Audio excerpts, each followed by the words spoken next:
Good afternoon. आप सभी लोगों को मेरा नमस्कार, प्रणाम। भारतीय दर्शन क्या है, भारतीय दर्शन का वर्गीकरण कैसे हुआ, वर्गीकरण के विषय में मेरे वीडियो का पार्ट 2 है। तो इसी क्रम में आगे बढ़ते हुए मैं आज आस्तिक दर्शन के विषय में आप लोगों को सविस्तार से बताऊंगी। तो भारतीय दर्शन की सबसे बेहतरीन बात इसकी व्यवहारिकता या प्रैक्टिकल अप्रोच है। यह केवल किताबी या सैद्धांतिक ज्ञान नहीं है, बल्कि जीवन जीने की कला और समस्याओं का समाधान सिखाता है। तो भारतीय दर्शन व्यवहारिक है, यह हमको जीवन जीने की कला और समस्याओं का समाधान सिखाता है, जिससे कि जीवन में चाहे जितनी भी कठिनाइयाँ या समस्याएं आ जाएं, हमको जो है उससे घबराना नहीं चाहिए, आगे बढ़ने का प्रयत्न करना चाहिए। ये हमको कहाँ से मिलता है? भारतीय दर्शन से ही मिलता है। भारतीय दर्शन हमको यही सिखाता है। ठीक है। भारतीय दर्शन का विभाजन, ठीक, तो भारतीय दर्शन का विभाजन मुख्य रूप से वेदों की प्रामाणिकता के आधार पर, जैसे ये आस्तिक है ना, आस्तिक यानी वेदों के समर्थक। आस्तिक कौन है? वेदों के समर्थक। नास्तिक कौन है? वेदों के निंदक। वर्गों में किया गया है। यह विभाजन केवल वर्गीकरण नहीं है, बल्कि सत्य की खोज के विभिन्न मार्गों का व्यवस्थित अध्ययन है। जो हमारा ये जो क्लासिफिकेशन है, विभाजन है आस्तिक व नास्तिक के रूप में, ये जो है क्या है? सत्य की खोज के विभिन्न मार्गों का व्यवस्थित अध्ययन है। सिस्टमैटिक स्टडी, व्यवस्थित अध्ययन यानी सिस्टमैटिक स्टडी है। यह विभाजन भारतीय चिंतन की विशालता को समझने में मदद करता है कि हमारा जो भारतीय चिंतन है कितना विशाल है, इस विभाजन से ही पता चलता है।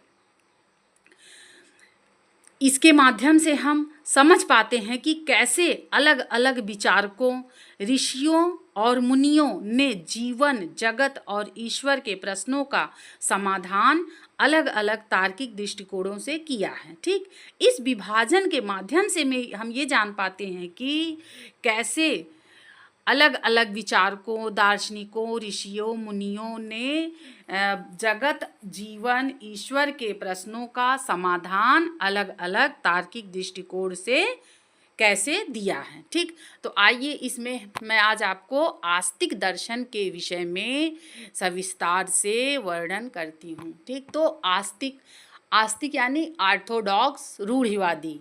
तो भारतीय दर्शन में आस्तिक, रूढ़िवादी और नास्तिक, गैर रूढ़िवादी का अर्थ आम बोलचाल के ईश्वर गाड में विश्वास या अविश्वास से थोड़ा अलग है।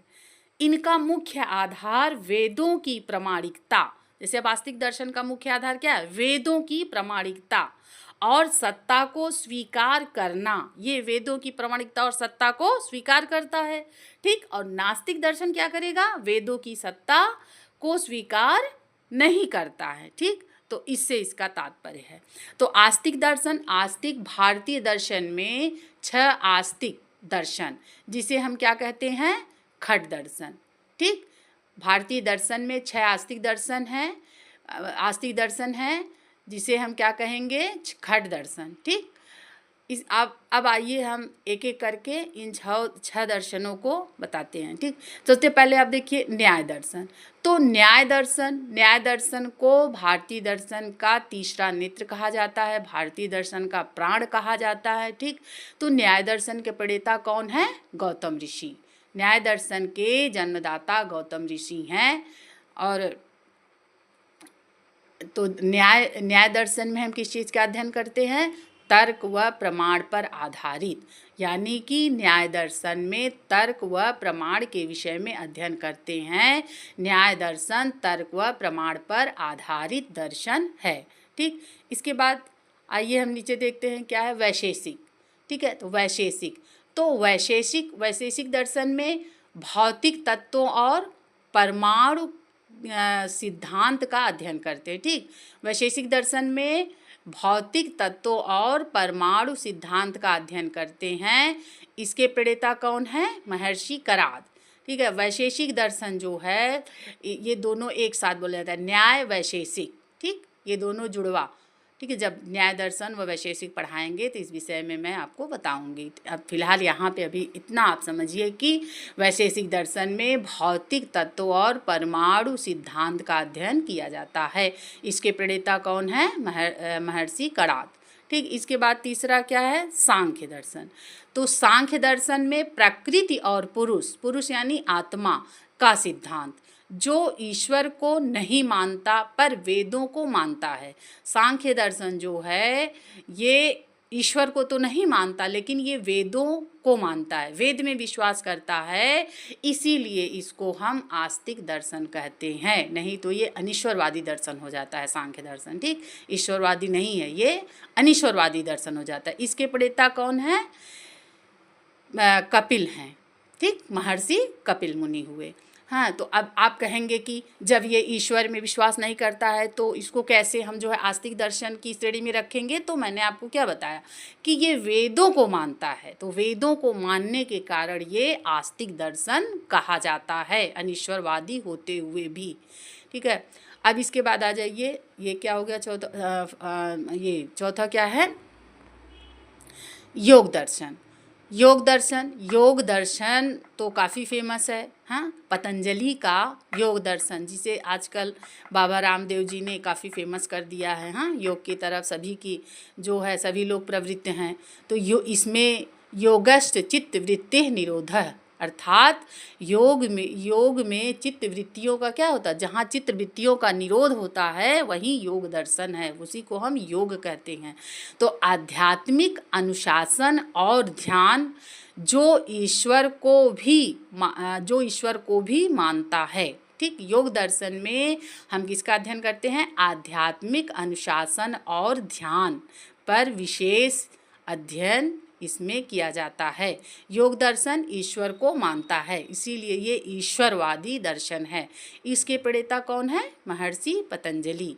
इसमें अष्टांग योग का वर्णन किया गया है। जब योग दर्शन का चैप्टर पढ़ाऊंगी तब उसमें मैं अष्टांग योग के बारे में आप लोगों को बताऊंगी। अब आगे बढ़ते हुए अब देखिए पांचवा क्या है? मीमांसा दर्शन। तो मीमांसा दर्शन में जो है वैदिक कर्मकांड और यज्ञों की व्याख्या मिलती है। मीमांसा दर्शन में किसका अध्ययन करते हैं या इसमें किसकी व्याख्या मिलती है? वैदिक कर्मकांड और यज्ञों की व्याख्या मिलती है। मीमांसा दर्शन के प्रणेता, इसके जन्मदाता जैमिनी हैं। जैसा कि मैंने इसके पहले दूसरे वीडियो में आपको जो इसका पार्ट 2 है भारतीय दर्शन का पार्ट 2 जो वीडियो है उसमें मैंने आपको क्लासिफिकेशन में बताया है कि मीमांसा दर्शन जो है इसके 2 पार्ट हैं। कौन से? एक पूर्व मीमांसा और एक उत्तर मीमांसा। तो जो पूर्व मीमांसा है उसमें कर्म पर विशेष बल दिया जाता है। इसके जो प्रणेता या जन्मदाता कौन है? कुमारिल भट्ट। ठीक, पूर्व मीमांसा के। उसके बाद आ जाता है दूसरा उत्तर मीमांसा। तो उत्तर मीमांसा में ज्ञान कांड पर विशेष बल दिया जाता है, इसमें ज्ञान पर विशेष बल दिया जाता है। ठीक, तो इसके जो है जन्मदाता कौन है? प्रभाकर। उत्तर मीमांसा के प्रणेता कौन है? प्रभाकर। तो इस प्रकार मीमांसा के हुए जैमिनी। तो मीमांसा में हम समग्र रूप में देखें तो वैदिक कर्मकांड और यज्ञों की व्याख्या मिलती है। ठीक, इसके बाद लास्ट है छठा आपका वेदांत। तो वेदांत जो है, वेदांत में उपनिषदों पर आधारित और ब्रह्म आत्मा के ज्ञान पर जोर। इसमें जो है वेदांत में उपनिषदों पर आधारित ब्रह्म आत्मा के ज्ञान पर विशेष जोर दिया जाता है। वेदांत के प्रणेता वादरायण हैं। अब इसमें एक शब्द आ जाता है आपका उपनिषद। तो उपनिषद का तात्पर्य क्या हो गया? उपनिषद उपधन निधन शद। उपनिषद क्या एक बार फिर सुन लीजिए। उपधननी धन शद, उपनिषद। इसका शाब्दिक अर्थ हुआ पास या निकट बैठना। ठीक, तो उपनिषद की संख्या 108 है, जिसमें 11 ग्रंथ ही मिले हैं। ठीक, उपनिषदों की संख्या तो 108 है परंतु 11 ग्रंथ ही उपलब्ध हैं। तो उपनिषदों में गुरु व शिष्य के संवाद शैली का जो वर्णन मिलता है। इसमें रहस्यों व गुप्त विद्या का उल्लेख मिलता है। ठीक, उपनिषदों में रहस्यों व गुप्त विद्या का उल्लेख मिलता है तथा गुरु व शिष्य के संवाद शैली का उपदेश मिलता है। ठीक, 11 उपनिषद जो है वो मिल पाया है, बाकी सब लुप्त हो गया है। वैसे उपनिषदों की संख्या 108 बताई जाती है। ये सभी धर्म ग्रंथों में लगभग सभी दार्शनिकों ने इस बात को प्रमाणित किया है। तो अपने इस वीडियो में, क्योंकि वीडियो ज़्यादा बड़ा हो जाता है तो अपलोड नहीं हो पा रहा है, क्योंकि इसके पहले मैंने एक बार कोशिश किया, बनाया था आस्तिक और नास्तिक को एक साथ, लेकिन वो ज़्यादा बड़ा हो गया इसलिए अपलोड नहीं हो पाया। तो मैंने आप लोगों के लिए एक शॉर्ट वीडियो इसीलिए बनाया, क्योंकि चीज़ों जो जैसे मैं जो बताना चाहती हूँ उसमें वो पूरा नहीं बता पा रही थी, तो अपलोड ही नहीं हो रहा था, इसलिए मैंने दोबारा बनाने की कोशिश की। कोशिश यही है हमारी कि उम्मीद यही करती हूँ कि आप लोगों को पसंद आएगा और आप लोगों के लिए उपयोगी होगा। इसमें यही अगले वीडियो में मैं नास्तिक दर्शन के बारे में बताऊंगी। तो यहाँ पर आस्तिक दर्शन क्या है, सामान्य बोलचाल की भाषा में आस्तिक दर्शन से हमारा तात्पर्य, जैसे सामान्य बोलचाल की भाषा में देखें, जो ईश्वर में विश्वास करते हैं उन्हें आस्तिक करते हैं। लेकिन अगर हम एक दार्शनिक तौर पे देखें, दार्शनिक भाषा में देखें, दर्शन में देखें, तो आस्तिक हम उसे कहते हैं जो वेदों में आस्था रखते हैं या जो वेदों में विश्वास करते हैं, वेद पर चलते हैं, उसे हम आस्तिक कहते हैं। ठीक, मिलते हैं नेक्स्ट वीडियो में। थैंक यू, धन्यवाद।